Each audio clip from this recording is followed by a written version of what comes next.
So for those of you listening, there is an option for chatting, but there's an option to chat to everyone, and I believe there's a pull down that says if you need to chat just to me, I believe you can select me. Yep, But there is. It says organizer or presenter only. I just okay, found that.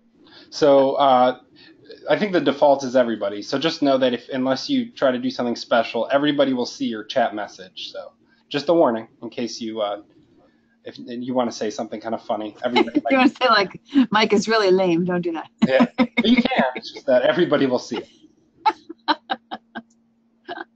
So, all right. So, am I correct in saying we assigned an hour for this, Sharon? That was Yes, okay. yes. Good. All righty. So we're gonna go ahead and get ready or get going. I mean, so welcome everybody. I appreciate you all making it. I know you're all busy, so we'll get right to it. And I think this will be an interesting webinar. I hope so. I am a little biased because I'm a researcher and I love research, but I'll try to keep it interesting for everybody, even if you're not a researcher. So the first thing I wanted to do is actually announce something that has nothing to do with research, but has to do with just our centers of excellence. And that is our new Hearthstone Institute Forum. So you guys spoke and we listened. You said you would like a way to be able to connect with one another and ask questions or share ideas. So now, if you ever want to be in the forum, it's really easy to do that. You can go to our website. The HearthstoneInstitute.org is our main website. And you would just scroll all the way to the bottom and look for our member login. So that's what's on the screen here. When you do that, before it used to take you right to our file portal, but now you actually have two options. So you can either go to the file portal, or the new option is to go to the Hearthstone Institute forum. So if you would like to go to the forum, that's where you would go. And when you click on that, you're going to see this screen. And you're going to have an option to log in, but you will not have yet signed up for it. So that's actually the first step, is to sign up for the forum. And you have two options, and I highly recommend, if you have a Facebook account, to log in with Facebook. That's going to be on the right-hand side. The main reason I recommend this is that you probably all have a million passwords. I know I do. If you log in with Facebook, you don't have to remember yet another password.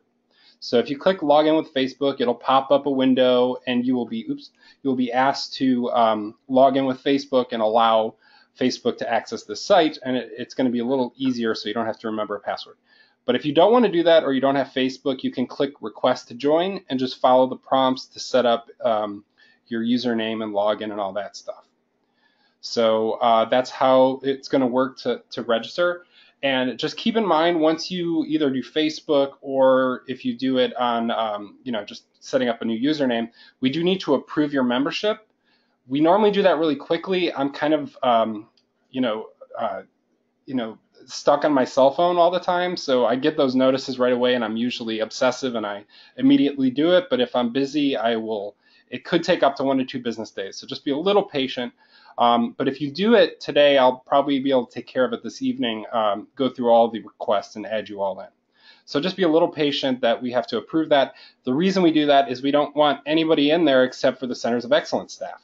So as I said, we highly recommend that you log in with your Facebook account so you don't have to remember a new username and password. When you log in, once that's all set, you will see our forum. And the forum has 3 sections.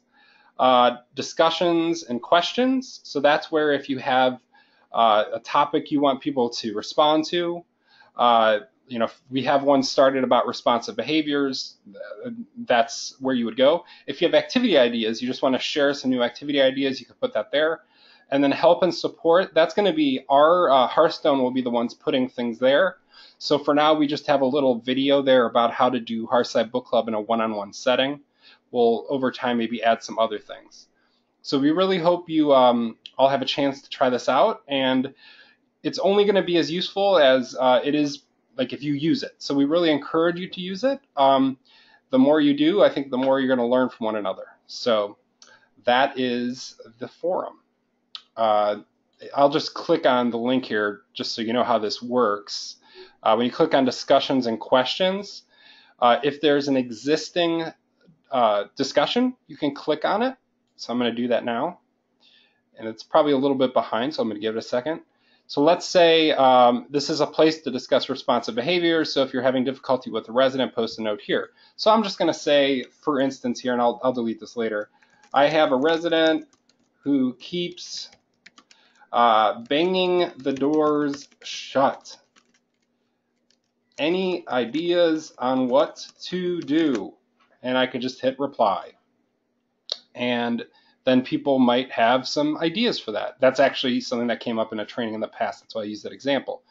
Now, the cool thing is when you go to reply, if you have a picture, you can actually upload an image from your computer. Like if you take a picture like, oh, I have an idea for that. Maybe you can put like, somebody mentioned an idea for this. If you have a resident that's banging the doors closed, you could put like a sponge or something, like a small sponge at the end of the door so that it doesn't at least close so loudly, so they can keep doing that, but it won't be so loud. You could like show a picture of what you mean, maybe. Whatever it is, if you have pictures to share, etc. Please, though, be wary of the fact that, we don't want you to share private information or things that you haven't gotten consent from families. That's very, very important to realize. So be very careful in your use of any pictures and so forth. And it is moderated, so if I do see something that we probably shouldn't have shared a picture of a resident because nobody got approval, I might have to remove that. So it is going to be moderated if things like that happen. So yes, that's for you all to enjoy. So feel free to do that. And if you have any questions about it, you can contact, contact Sharon, and she will probably get a hold of me because I'm the one who knows how to use it mostly. So that's the forum. All right. So the next thing I would like to do is welcome you all, or hopefully you all will be excited to be part of this new alliance we would like to start, or that we are starting today called iShare. So besides being a research webinar, we are also considering this webinar the start of this alliance. And so iShare is what we're calling it. It's the I Am Still Here Alliance for Research and Engagement. So this webinar is a kickoff meeting for iShare. And it's going to be an alliance that's exclusively available to our centers of excellence. And what we're hoping is that you all have a commitment to be part of this alliance, and you'll get to see what exactly it is. In a moment, I'll describe what the benefits are and what's involved. And the nice thing is, if you are part of this alliance, you can advertise being part of the alliance. And over time, we're hoping to publish the results of the different research that we're doing. And that can be used to market your residences. So we're starting off this alliance. We hope that all of you are willing to be part of it, and it's going to benefit everybody. So what exactly is this alliance going to involve? So what's involved in being part of the alliance? So first is we would hope that you guys could collect and share with Hearthstone any new data on the impact of your programs. And that would involve using the methods that we're going to discuss today. And you can do this in a variety of ways. One is if you have staff that already do assessments or periodic assessments with residents, maybe a quarterly basis, you can just sort of implement some of the measures we're going to discuss today as part of that with your existing staff resources. So some of you may already have the ability to do that with your existing staff resources. If that's not the case, you could try to find volunteer researchers from local colleges. There's often programs where people have to get experience on the floor with various populations. So you could try to find help that way. You could write a grant to pay for a new staff researcher, and we would part of the alliance would be Hearthstone helping you to write the grant. Or you could also, a final option would be to hire Hearthstone to collect the data. So any of the data that you collect would be kept completely confidential by the Institute Research Group. Only summary data would be shared with other centers of excellence. So if we, for instance, we might release a report on quality of life, and that maybe we find that centers of excellence that are newly trained or that have embedding visits, that there's an increase in quality of life for the residents. Maybe we find that out. So we would share just the summary data on that. We wouldn't say that one of your residents particularly improved, or even that, your particular residents had necessarily the improvement. We would keep it sort of summary data. We would have non-identifying summary data presented to publications.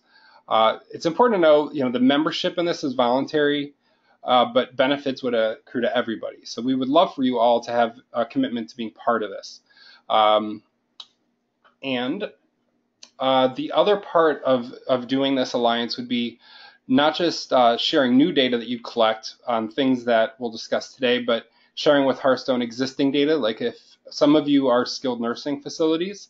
So if you have MDS data or census data, also to share that, and we can analyze all of the data together for all of our residences that are part of the Centers of Excellence to see the impacts it's had over time. Another part of this would be agreeing to serve as a research site for future studies. We're actually always doing new research. In fact, right now, the reason I am in California is we're starting a new study on special signage for people with dementia, sort of high-tech signage.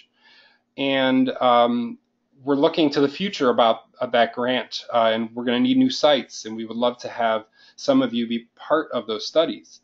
And so as part of that process, we would love to have letters of support so that when we write grants to whether it's NIH or the Gates Foundation, we can say we have all these residences that are excited and interested in doing research. Another part of the alliance would be sharing ideas for research projects. And we can collectively then apply, this alliance can then apply to grants that would benefit all the centers of excellence. And one of the main areas that we've been looking into, the Gates Foundation is now having some funding to do various types of projects related to Alzheimer's, not just for the cure or drugs. And so we are looking into that, and this alliance could be a way to connect into the Gates Foundation and do some research that way. So what would Hearthstone Institute provide? So what would we do on our end? So you would send us hopefully whatever data you might have available, that data that you collect. We would analyze the data and share with the Centers of Excellence by creating reports that are kind of easy to understand. We'd provide assistance with the data collection process. So if you have questions about anything we're going to discuss today or future things that come up, we're here as a resource to help you. We'd assist you with grant writing if you want to find funding for a new research staff member. And as I said, we would write grants that would hopefully benefit all of us in doing research on new things. So, we're committed at Hearthstone to always being part of the cutting edge of research and development for Alzheimer's and other forms of dementia. We'd like you all to be part of that process too. And so that's what we're starting today with the iShare Alliance. So part of the benefit of having an alliance like this is that we have strength in numbers. Right now at Hearthstone, we are one of the best funded small businesses, or really the best funded small business when it comes to small business innovation research, SBIR research. We are always getting new funding that way, but we'd love for you all to be part of this too so we can even expand even further. So just an idea of what we have collectively in the Centers of Excellence. We have 25 Centers of Excellence. We kind of just recently looked at all this information to see where we stand. Most of those are assisted living with specialized memory care. Some of you listening today might be part of skilled nursing facilities with memory care, but in fact, most of you also have multiple levels of care. So you are assisted living and senior living apartments, or you might have a nursing home and assisted living. You might be a full-fledged CCRC. So most of you all have multiple levels of care. So we have, if we add up, and this is a very, very conservative estimate, 600 residents across all of the Centers of Excellence living with memory loss. And that's an amazing thing as we apply for big grants on behalf of the Centers of Excellence in this alliance, to say that we have 600 residents, and that's, like I said, a very conservative estimate, to work with across all these 12 different states. That's quite a story to tell funders in doing new research. So yes, there's when we count it all up, there's 12 different states that you are all from. And if you look at from east to west, that's 3,200 miles east to west, and north to south, about 1,100 miles. So we have a huge geographic area, which is also important, because just because something works at Hearthstone or just because something works in Louisiana doesn't mean it's going to work in Minnesota or in Pennsylvania. So to say that we're going to do research in various geographic areas also gives sort of a leg up on any other places that are looking to do research. So we'd love you all to be a part of this alliance and to be involved in future research. So that being said, one of the aspects of the alliance that we would like you to be part of is new data collection. So what we've spent some time doing since our meeting in the fall was trying to make it as easy as possible for you guys to collect data on your residents, and so that we can track the impact that some of the programs have. So I'm going to go through now what we've put together for you guys to help look at the impact of the programs. And one thing to keep in mind, and this Sharon, I'm sure, is going to share all of the PowerPoint with you all, because there's some people who unfortunately can't be here. But if you're ever trying to find these data collection forms, we've created a very simple web address to get to them. It's just hearthstoneforms.com. So if you're wanting to do, some of you might want to do data collection on your tablet computers, or if you're looking to go print them, all you need to remember is hearthstoneforms.com. And that you will be prompted to log into FileCamp at that point, but at least it's easy to remember. But if you don't remember that web address, you can always just go to FileCamp, and all of these files are located in FileCamp in the Research Tools section.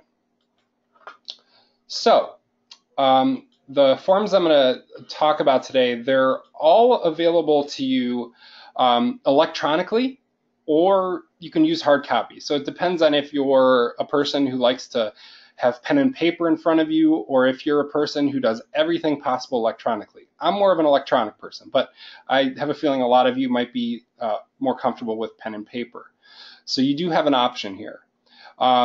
If you decide to use pen and paper, just keep in mind, if you do want to share that information with us, we would need for you to scan and email or fax the forms to us. If you fill out the forms electronically, there's an easy way to send them via email. So that's sort of one of the benefits of doing it electronically. So one of the most basic pieces of data that we would like you all to share with us, this would be a monthly process that you would do ideally on the first day of each month, or at least a consistent day every month. And it's very, very simple. All we would be asking for this part is to, and I'll click on this form so you can see it a little bit better.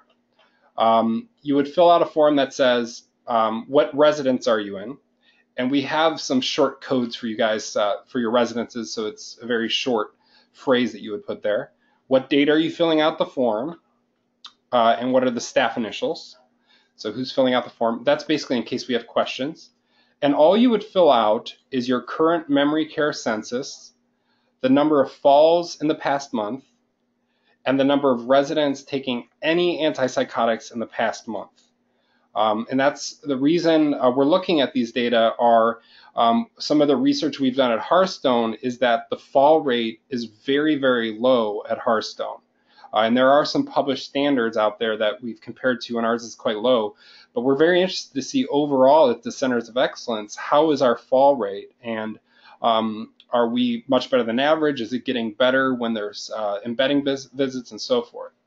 So, and then also antipsychotics. Obviously, I think you all hopefully know that using antipsychotics is not recommended, and so we're hoping that the rate is relatively low. And this way of documenting it, noting any residents that are taking antipsychotics in the past month, including PRN, that's kind of the standard way that people document this in the literature. So that's why we're using that. So this is a very simple thing. This will, we'll do some calculations on our end to come up with the exact percentages and so forth. But this is a pretty basic information. And if we have this information from all the Centers of Excellence, it'd be quite an interesting thing to share with all the Centers of Excellence. So that's chart review data. This would ideally be done, as I said, once per month, ideally on the first day of each month, and essentially looking back on the last month. But the current memory care census, that what you would use is that day that you're filling out the form, what is the current census on that date? So we're trying to keep it as simple as possible. Now here's just a sample completed form.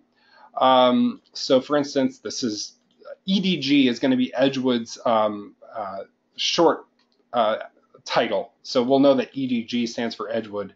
And like 11118 initials was MS. Again, this is all just sample. This is not real data. And then maybe the census was 12 and the number of falls was 5 and there were 5 people taking antipsychotics. So that's all that this would involve. And you can do it either electronically or hard copy. So if you have any questions, let me see. I'm going to just take a quick look at the chat. If you have questions, let me know. I can also unmute people if they want to ask any questions. I will give people a second to type, or there's a way to digitally raise your hand too. So it looks like nobody has questions, but I will kind of keep an eye on that in case people do. The next thing is direct resident interviews. And so we had some conversations at Hearthstone about what are the simplest measures to collect and the most important ones. So we've decided in terms of direct resident interviews, the things that we want to track are depression and quality of life. And so we have some very simple forms to fill out. It's essentially like 28 questions that you would ask each resident. And what we'd like for long term, it would be great to do these within 30 days of move-in. Or even better, if you are going out into the community and meeting with residents before they move in, that's an even better time to collect the data because it's before they've actually received any of your care. And then generally we recommend every 6 months thereafter or biannually. And then also if there's a change of status. So if you already have a process to do these, if you're already doing something biannually, hopefully, slipping this in wouldn't add too much time. As I said, it's only about 28 questions. So here is the form, and what you would do is you would put in the residence that you're at, an ID, and we'll actually show you guys a simple way to keep track of that. We're trying to provide everything you guys would need to do this. And the date to the interview, that would be pretty simple, whatever day you're doing it. The staff initials, and then what type of interview is it? Is it a move-in, an annual, a change of status, or something else? Maybe there's some other reason you're doing an assessment at that point. And then you would be looking at what's called the geriatric depression scale. And it's just 15 questions that you would ask the resident. Are you basically satisfied with your life? Have you dropped many of your activities and interests? And these are just yes/no questions. And that's part of the reason we chose this measure, is that they are binary, very simple yes/no questions. I know Abe's Garden is there, and you guys are all familiar with many other scales. And this was the one we decided was probably the simplest for people who are not familiar with doing assessments, and other research measures would be easiest to do. And at the bottom here, there is a way to calculate totals. You would just need to count up the number of ones. However, if you are not a person who enjoys math and you don't want to do that, we can do all of that. The most important thing for you guys to do if you collect these data is to just check the checkbox that the person says. So if they say yes or no, just check that off, or circle it if you're using the hard copy, and we can always do the calculation later. But the idea would be, if you calculate it, you would just calculate all the yeses, all the column A totals and all the column B. And then those two together would come up with the total score overall. And the way that the geriatric depression scale works is a score above 5 suggests that the person's depressed. The idea of this is not to officially diagnose somebody with clinical depression, but it is used in a lot of research to look at, magnitude of depression and the percentage of people that might have depression at a particular place. So that's one of them. The other is quality of life. And this one we picked a very simple 13-point scale. And as you can see, they recommend that you say up front, I want to ask you some questions about your quality of life, and have you rate different aspects of your life using one of 4 words: poor, fair, good, or excellent. So when you think about your life, there are different aspects like your physical health, energy, family, money, and others. I'm going to ask you to rate each of these areas, and we want to find out how you feel about your current situation in each area. If you're not sure about an item, you can ask me about it. So, basically you would ask the person about physical health. How do you feel about this? Do you feel poor, fair, good, or excellent? And so whatever the person says, you would just use that checkbox or circle the item if you're using the hard copy. And if you would like to add everything up, the overall total would go on the bottom. And, I apologize, there's a third one. I forgot. Yes, we decided kind of towards the end of this process that an important thing is to know the mental status. And I think all of us would agree nobody loves giving mental status tests to people. But after a lot of conversation, we decided there needs to be some way to know, approximately the level of dementia that people are in that are being assessed, because we all work with very different populations. Some of you might have mostly early stage, some might be mostly late. So we need some sort of a way to determine mental status. So the brief interview for mental status, the BIMS, is probably the simplest one to do. And this one's really, compared to the other options, is pretty straightforward and simple. So what you would say to the resident, I'm going to say 3 words for you to remember. Please repeat the words after I have said all 3. The words are sock, blue, and bed. Now tell me the 3 words. And I put a place here where you can, if you're live doing this with the resident, you can actually write or type what the person actually says. So let's say, I'm just going to type it in here, that I'm assessing Sharon, let's say, and we know Sharon has some memory issues. So she said sock, she said Red Sox, and then she said Cleveland Indians. All right. So Sharon's apparently having a little bit of short-term memory difficulty. And what you would do is, okay, what were the actual words said and how many did she get right? She got 1 right. So I would put a 1 there. And then you may repeat those words up to 2 more times, okay? Now you would then ask the resident to please tell me what year it is right now. So maybe Sharon would say that it is 2014, okay? Oops. So Sharon said it's 2014. And so you would code this one. Did she miss it by greater than 5 years? Or there was no answer. That's not the case here. Did she miss it by 2 to 5 years? And that's what we have here. Did she miss it by 1 year?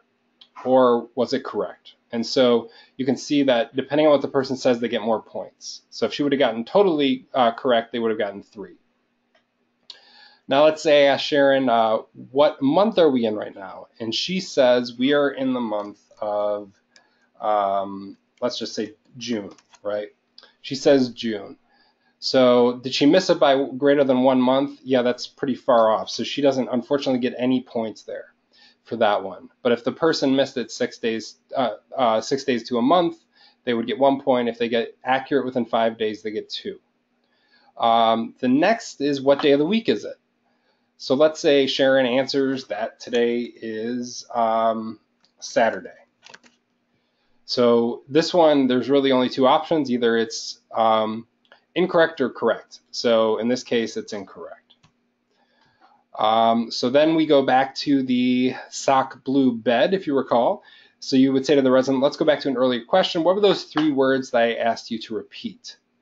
And let's say she is able to remember, she can't remember any of them, but you can give them a clue. And it says here, if they are unable to remember a word, give a cue, something to wear. So let's say I say, oh, I know you can't think of it, but it's something that you would wear. And she says, okay, it's a sock. And I would put like that she needed a prompt just so I remember for later when I'm scoring it. But she would get a 1 there because we prompted her. And then let's just say she can't, even after prompting, she's unable to get the other ones. She can't get bed and she can't get blue. So all you would do then is total up, oops, not 90, that would be a 0. You would just total it up. And in this case, it looks like we have 1, 2, 3. So a 3 on the BIMS. And as you can see, there is levels of impairment that are sort of standardized with this measure. And she would fall under severe impairment. So that's the basic idea of the BIMS. And it's, as I said, none of us like to do these memory tests because we know we're specifically testing things that the people have difficulty with. But out of the options, this is really one of the better ones. So any questions about that? I'm just going to kind of look at the chat window.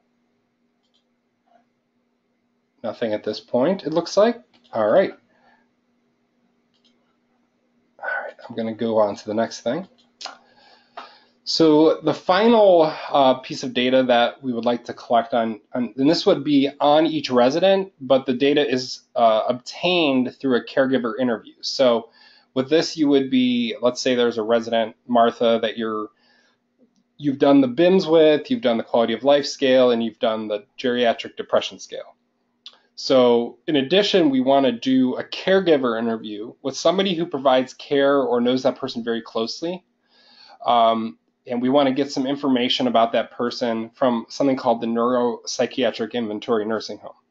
And this would be done at the same time period that you would do the direct resident interview, ideally within 30 days of move-in. As I said, with the other one, same thing, every 6 months or biannually after that, or a change of status. And again, you want to try to do this at the same time as you're doing the direct resident interviews. And so what is the Neuropsychiatric Inventory? So it's pretty straightforward. Again, you would fill out your residence, the ID, who are you interviewing? You can just put initials there. What date was the interview? What were the staff initials? For the person filling out the form, that's what the staff initials there stand for. And then which type of interview is it? And then what you're going to do is ask the person, okay, does Martha have delusions? Yes or no? And you're going to, maybe she says yes, okay? You're then going to ask Martha to rank the frequency and severity. And there's a key on the next page that hopefully over time when you do this, you'll kind of remember. And so the way it works with frequency, the number 1 stands for occasionally, and that's like less than once a week. Often would be about once a week. And then frequently or several times per week, but less than every day would be a 3. And 4 would be very frequently, once or more per day. So let's say in this case that when I ask about Martha just, it's very rare, so it's just less than once a week. So the frequency is a 1. The second question then is how severe is it? And this one, the options are mild, that means it's noticeable. Moderate would be significant, but not a dramatic issue. And then severe, it's very marked, a dramatic issue for the person. So let's say she says it's a very mild issue. She has a delusion that, she's still going to school or something, but it doesn't really cause major issues, so it's very mild. And then let's say that Martha doesn't have any hallucinations. So in that case, you would just say no, and then you don't have to fill out the rest of it. Let's say we get to agitation. Let's say that again is a yes, that she is agitated. And let's say in this case, she says, this happens quite a bit, like pretty much every day. So Martha, very frequently, I think that would fall under once or more per day. So that would be a 4 is how you would code that one. And then severity, maybe the person said this is a major issue. Every time it happens, 3 staff have to come over and help the person. So we're talking about a really bad severity. That would be a 3. And so you would go through the rest of these in a similar way. Now, some of these, if you're not familiar what they are, so on the second page here is a definition of each item. So just I'll kind of remind you guys if you're not familiar with these. So delusions, again, this is about beliefs that the person has, that somebody might be harming them, that others are stealing for them, that family members are not who they say they are. So again, this is about beliefs. So that's what delusions are. Hallucinations are related to your senses, like hearing or seeing something that might not be there, or experiencing things that are not present. So these are experiences, again, seeing or hearing things. So that's the difference. Delusions are beliefs, hallucinations are seeing or hearing things or experiencing things. Agitation. So the way this is defined, the patient has periods of verbal or physical agitation or aggression. Behaviors include screaming, temper outbursts, swearing, repeated calling out, pushing, biting, hitting, scratching, etc. So I think, unfortunately, we probably all have seen these sorts of things. So that's what agitation and aggression, they both fall into this category. Depression, the patient seems sad or in low spirits. Say that they feel sad or depressed, they cry, okay? And then anxiety, the patient's very nervous, worried, or frightened for no apparent reason. They're very tense or fidgety. Now, apathy, sometimes people get that confused with depression. And so apathy is more like, the word indifference is a good word to use there. The patient just seems less interested in the world around them. They're just not motivated. They just simply don't care. Difficult to engage in conversation. So there is a difference there. Depression is being sad, having very low spirits, whereas apathy is just not seeming to care, having no interest in the world. Irritability, the patient gets irritated and easily disturbed. Their moods are changeable, being impatient and cranky. Elation and euphoria, you may have had residents, I know I've worked with, where they're extremely good mood, like just unusual, and it's not normal, and it's an excessive amount of happiness. That's what we're talking about here with elation or euphoria. Disinhibition is the patient acting impulsively, doing things that are not usually done or said in public, so just things that just aren't socially appropriate, very inappropriate. Talking to strangers as if they know them. Apologize, my email's popping up. Close that out. Aberrant motor behavior. The patient engages in repetitive actions such as pacing or doing things repeatedly, opening closets or drawers over and over again, constantly picking up their clothes, tapping fingers. I had a resident that would tap the table really loudly over and over again. That would fall under this. Sleeping, and this is sleep issues is what we're talking about here. Having difficulty sleeping, wandering at night, awakening during the night, rising too early, taking excessive amount of naps, like the person just wants to be in bed all day and sleeps all day. Appetite and eating disorders, and so that would be a change in appetite or eating habits, and that would include losing or gaining significant weight recently.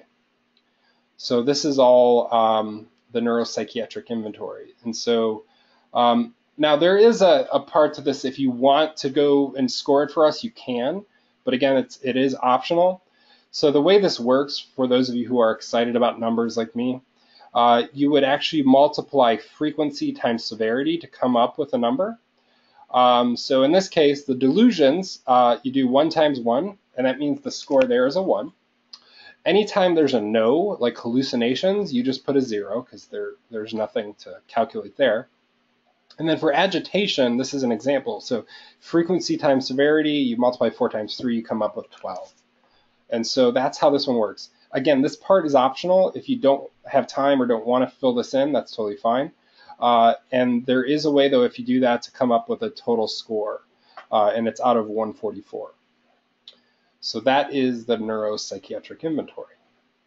And again, all of this can be done either hard copy or electronically. The final form is what we're calling our activity observation form. So this one is mostly going to be useful for activity staff, or anytime maybe you have a new program that you want to just find out how engaging is this program. Maybe you're starting a new theater program or a new music program or whatever. You want to know how engaging it is. This can be a very useful scale. We tried to make it as simple as possible to do. Some of you may have in the past been trained on something called the Menora Park Engagement Scale. That's something we use in our research, and a lot of this is based on that, but it's made to be a much simpler thing to do. You can sit down and collect a bunch of data in a short amount of time, very easily on a lot of residents. So what exactly is this? Okay. So the way this works, let's say you guys have a new drama club that you're starting, and you decided, some of you have been trained on scripted improv. You want to do an assessment. You want to see how engaging this group is, okay? So what you're going to do is you're going to need a person to observe the activity taking place. So that's one thing to keep in mind. You need someone kind of sitting off to the side, observing this in a place that's not going to really be noticeable to residents. And what you're going to do is first, as it says here, you're going to write down the time of each observation. So let's say right now it's 12:12. Well, I'm on Pacific time, so it's 12:12 on my time. And then what I'm going to do, let's say that there's 7 residents in this drama club. What I'm going to do is I'm going to look at each resident for just 3 seconds. So resident number 1, it doesn't even matter what their name is, okay? But I'm just going to look at them, and I'm going to look at the resident for 3 seconds. And I'm going to decide during that time, for most of the observation, was the person not engaged, non-engagement, were they asleep? So you look at that person for 3 seconds. Were they asleep? If so, we have a 0 associated with that. And this is something hopefully over time you get very used to. Were they exhibiting something we call distracted engagement? So in other words, maybe they're in the drama club, but they're looking at what's going on in the other room because there's a television show on, and they're looking at that. So that would be doing something other than the activity. So if when you look at them, they're doing that, then you would code a 1. On the other hand, if they're passive, let's say they're in the drama club and they're just kind of watching the staff member talk. That's what we call passive engagement. We're going to give that a 2. That's what that's going to be coded as. So passive is listening or watching. On the other hand, let's say you look at somebody and they're actually acting out a scene. They're moving around, they're doing things. That's active engagement, doing or commenting on an activity. And so we're going to give that a 3. Now it's possible that you look at the person during that 3 seconds and they're doing more than one. What you want to do is code the one that happened the longest time. So if they're like briefly have their eyes closed at the very beginning, but then they open them, then that would be passive engagement because their eyes were open for most of those 3 seconds. If it's hard to tell, they're all about the same. Let's say their eyes were closed for about half of the time and then they open them for half the time, you would pick the one with the higher number. So in that case, you would say that, okay, it was a 2 because it was about the same. So going back to the top here, so let's say you look at person number 1. We'll use Martha as an example, but it doesn't matter what the person's name is. You're just looking at resident 1 in that group. Let's say that that person, Martha, was asleep. So I'm going to put a 0 there. And then resident number 2 I look at, again, it doesn't matter what their name is. Let's just say their name is Steve. I look at them and they are acting out a scene. Okay, so they're doing the drama club. They're actually doing commenting. If I need to look down, that's a 3. So I put a 3 there. I look at the next person. Maybe I don't even know that person's name, but I look at them and you know what? They're asleep too. Oh boy. I look at resident number 4 and they're watching the other person. So if I'm not sure what number that was, I can look down. That's passive, that's a 2. I look at the next person. Again, I'm not sure what their name is, but I know that that when I look at them, they're actually just paying attention. Again, their eyes are open, they're paying attention. Resident 6, I look at, and they're actually acting it out with that other person. So they're doing commenting, and that's going to be a 3. And then let's say I look at resident 7. Resident 7 is also, let's say, asleep, and that's a 0. And so I have now started at 12:12, and I looked at 7 residents, each of which I looked at for 3 seconds. And I now have some information about how engaged this entire group is. And even just kind of looking at it, you know, glancing at it right now, it looks like 3 of these people aren't very engaged and the other people are. So at a base level, this is all you need to fill out. Now, I'll show you ways to fill out some more stuff where it'll actually, if you're using the electronic version, you'll actually get like automated scoring and stuff, which is only exciting probably to me because I love research. But let's say we've done that 12:12 look at the residents. All right, we have to step away for a little bit. I have to go fill out some paperwork, but I come back into the room and it's 12:17 and they're still doing the drama club. And what you want to do each time you do this is kind of randomly go in a different order each time. And you can even do eeny, meeny, miny, mo to pick the order that you're going to go in. So this time I'm going to look in maybe a different order at the residents. So the first person I look at, they are now engaged. They're actually acting out in the scene. That's a 3.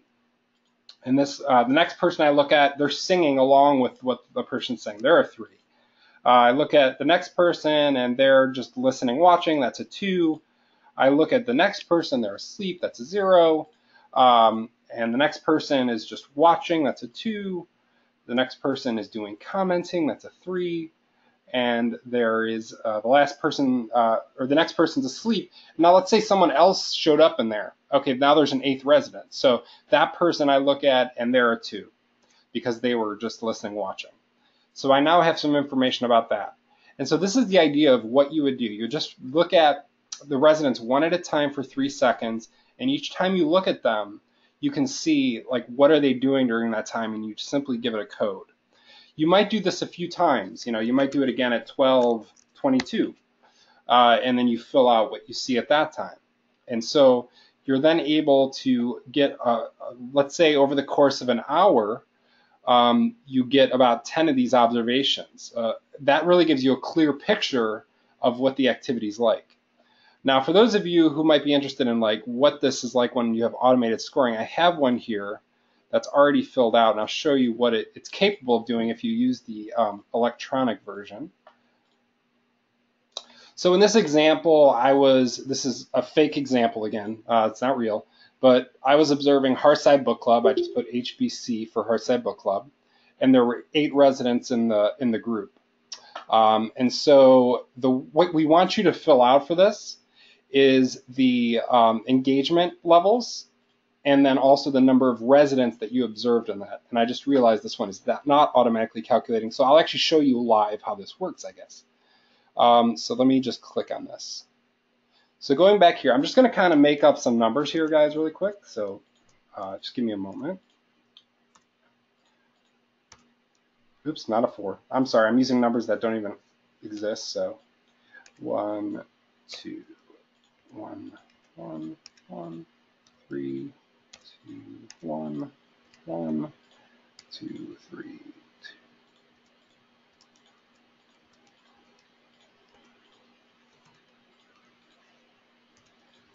Okay, so I filled out let's just say I only had time. It was I didn't have a lot of time, but I did an observation at 12:12. I did another one at 12:20. I did an observation at 12:30, and then again at 12:40. All right. And what this will do is if you put in, okay, so I observed 7 residents. So you just have to put that in there. I observed 7 residents again, because the reason I know that is that's how far this goes. 7 again and 7 again. So the way this will work, it's capable of doing, is calculating an average for each of those times. And so if you use the electronic version, there are some automatic calculations that occur. And when you send it to us, then we are able to actually calculate an overall mean for that activity. And so this will be helpful, like sort of long-term, knowing if activities are being are engaging. So that's what this observation form is like. But again, at a base level, all that you would need to fill out for this are the items sort of on the left side here, the time of the observation, and these numbers that are here. So there's that one. Any questions on that? Oh, good question. So we had a question here. Did the quality of life measure have a specific name? Yes, it does. It has the very creative name of Quality of Life Alzheimer's Disease. That's what it's called. And so if you search QOL-AD, you'll see a decent amount of literature about that. It's been around for quite a while. There are, okay, just like all the other measures, there's lots of other measures out there for quality of life. There's ones that even we kind of like better for research, like studies, but they're so long that we wanted to give you guys something very simple. So that's kind of why we picked that. We wanted to make it easy for you guys because you guys are not researchers necessarily. We wanted something that anybody could pick up and learn pretty easily. Any other questions so far? Doesn't look like it yet. Okay, so that is the engagement scale. So let's say you filled out any of these forms. Let's say you filled out the chart review data or an engagement scale form, whatever it might be. You would send it to research@thehearth.org, or you can fax it to that number there, the 216-820-4377. So for those of you who want to do this on your tablets, I have a little bit of information here. So the first thing, if you want to do this on an iPad or Android tablet, the first thing you need to just do is download a free app, which is the Adobe Acrobat Reader app. You may already have it on your device. A lot of people do, but that's the first step. Download it, or make sure you already have it if you're pretty sure you do. So that's step one. Make sure you have that file. Then you can just go to FileCamp by going to our easy to remember address, hearthstoneforms.com, and that'll take you directly to the forms that are available for the data collection. And we always recommend that you go to that website each time you're going to do any data collection and get a new copy of that form. And so let's say you're doing an assessment. What you would do is download then the direct resident assessment form, which is kind of clearly marked with the name of it. So you would download the form and you would open them with Adobe Acrobat on your tablet, and you can then fill out the form. It's really easy to do. There's those check boxes. You just select what you need to or type in the numbers you need and fill it out. And then simply all you do when you're done, you just send it to Research at the Hearth. And it's also a good idea to copy yourself on the email so that you have a copy of it too. One thing to be aware of, if you do this, you're going to be given there's going to be a box that opens up that says, do you want to send it as an original document or a flattened document? It doesn't matter which one you do, so don't worry about that. You can select either one and it'll work just fine. But just want to let you know when you go to send the email, it's going to say that. It's going to say, do you want to send an original or flattened? And it doesn't matter either way.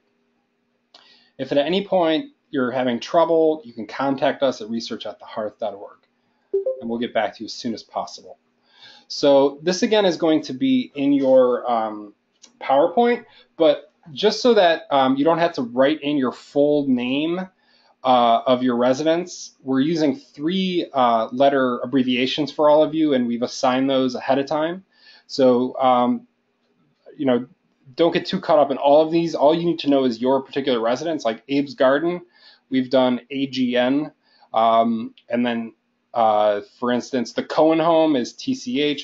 We've tried to make it, whenever possible, obvious, but there, you know, since we're only dealing with 3 letters, we sometimes had to be a little bit creative in how we did the 3-letter code. So those will be available when Sharon sends this out. But if you do see your residence, you could always write down what yours is. And so the one thing that's really important is to use ID numbers. We do not want to know residents' actual names. And so you're going to keep track of ID numbers on your own. If you're, you know, first of all, we hope you can do this. But if you do this, we want you to keep track of your own ID numbers. So the ID numbers, for instance, if it's Willow Falls, it would be WFS- 10001 is maybe George Carlin, and WFS 10002 is Ally McBeal, or, you know, I'm putting silly names here, but you want to have your own code of the different numbers that are associated with your residence. And so I have spreadsheets all ready for you guys if you want to use them in FileCamp. And so, hold on one second. Let me go back one slide. So Willow Falls, I've already pre-created something that you guys can use so you don't have to create it. And it has, you know, the ID number, and all you need to know is, like, put in the person's name that you're going to give 1001 and put in the person's name for 1002. So all of this is already available for you and ready to go. So the last thing I just want to do is, again, show you on FileCamp where these files are, what they kind of look like. So give me a second here. Oops, apparently I don't know my own password.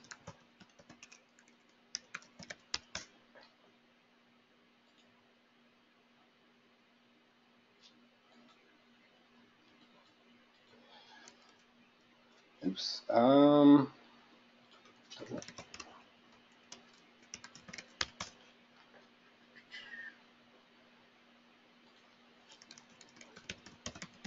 Okay, I see a question from Martha that I'll get to in just a moment. So what's going to happen, if you go to hearthstoneforms.com, it's going to take you directly to this page. And it's going to be, you know, clearly labeled chart review form, participant interview, resident interview form, caregiver interview form, and activity observation form. So that's all going to be clearly labeled. Now, that's the forms thing. And just so you know, if you go back a level to the research tools, then you'll see that we have the data collection forms in there. That's one folder within the overall research tools thing. Then we have participant spreadsheets. That's where you would go to get your particular resident's ID numbers. And then if you go back again, there's also miscellaneous resources. There, we're going to upload the PowerPoint, so it's always available there. And any other sort of miscellaneous stuff will go in there. So again, this is in a folder called Research Tools. And if you currently don't have access to that, I will talk to Sharon and we'll make sure you get access. So I see two comments. One is that Sharon wants me to make sure, and good point, Sharon, we call, I use the word FileCamp. That's the company that makes our I Am Still Here portal. So the term that we actually use, the I'm Still Here portal, that's where you get all your files and stuff. I was calling that FileCamp, but it's the I'm Still Here portal. So all these files are in the I'm Still Here portal. So the next is Martha had a question that JAA has 4 different memory care centers of excellence. Very good point. So I will contact Martha separately, privately, sort of about that, or Sharon will. And yet you're right, we probably should separate you guys. It'll be a little easier for it to be done that way. Some of the rest of you also, if you have multiple places that you might be collecting data within the same location, we can talk to you guys about assigning IDs in a different way. So if you have any questions about that, I will be happy to kind of deal with it on a case-by-case basis and make it as easy as possible for you guys. So any questions about that, you just let me know. So Martha, we will contact you privately about that. Any other final questions? I'm going to unmute everybody. So if you guys are laughing, yelling, or whatever, take a break from that. And I just want to give everybody a chance one last time to just like say something if they have a question that they want to verbally express. So I'm going to unmute right now. Dun, dun, dun, dun.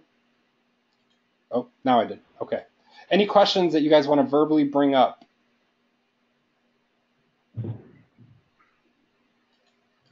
Nope.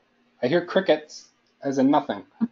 So, all right. I think that's it for today. Sharon, did you have any other final comments or anything you wanted to say? First of all, thank you. That was awesome. I hope everybody enjoyed that. And second of all, I'm going to be, I will email everybody with instructions on how to access the PowerPoint, as well as the whole presentation was recorded. So if there's somebody that you want to see it that was not able to be here, we'll be sending you instructions for that as well. And lastly, if you have any ideas for our next webinar, which we the target was from our conference that we would do this quarterly, so topics you'd like to see would be welcome, and we'll start to work on those. Okay. Thank you, everybody. It was good to talk to you all virtually. Somebody's got a phone call. Very busy day, I'm sure. So I'm sure you all have things to get back to. So thank you very much, and we'll be in touch with all of you. Thanks, Mike. Bye-bye.